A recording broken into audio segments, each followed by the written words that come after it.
Meanwhile, the National Grid Corporation of the Philippines continues its assessment on the extent of damage before it can fully restore power supply to affected areas. For the details, here's Benj Bondoc. Power supply is still out in various provinces and areas directly hit by Typhoon Glenda. Among the affected areas are provinces in Central Luzon, Southern Luzon, and Bicol region. In response, the National Grid Corporation of the Philippines assured continuous efforts to restore power supply in many typhoon-hit areas.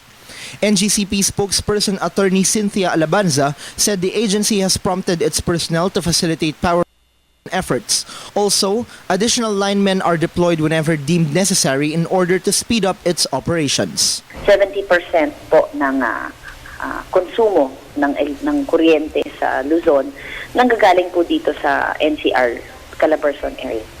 So yan po talaga ang inuna ng NGCP para ho masupplyan yung karamihan ho ng ating mga kababayan.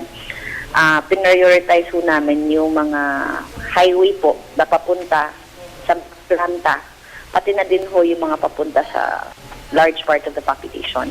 Meanwhile, power was restored in some parts of disaster-stricken provinces and cities but was eventually cut due to breakdowns in some power plants. Meron hong mga planta na inaasahan ho naming papasok sana by ngayong araw na po ito.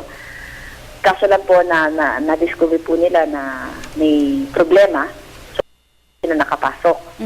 Yung iba naman pong planta na ginawan ho namin ng connection para makapag-supply na ho ng kuryente, hindi mabilis nagsa-start up. Meron ho silang parang makina ho ng kotse na diesel, matagal ho painitin bago ho makapag-supply ng kuryente. As of the moment, the NGCP admitted difficulties in estimating the extent of damage as their assessment continues in areas battered by Glenda. In connection, the agency appealed to the public to be considerate as it emphasized its immediate action on the power situation.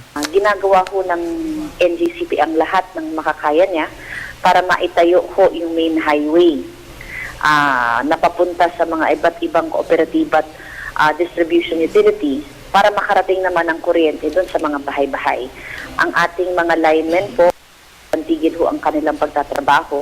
Hindi pa ho lumalabas si Glenda, nakalarga na sila para umpisahan ang restaurant, pati na rin ho ang assessment. For the People's Television, Benj Bondoc.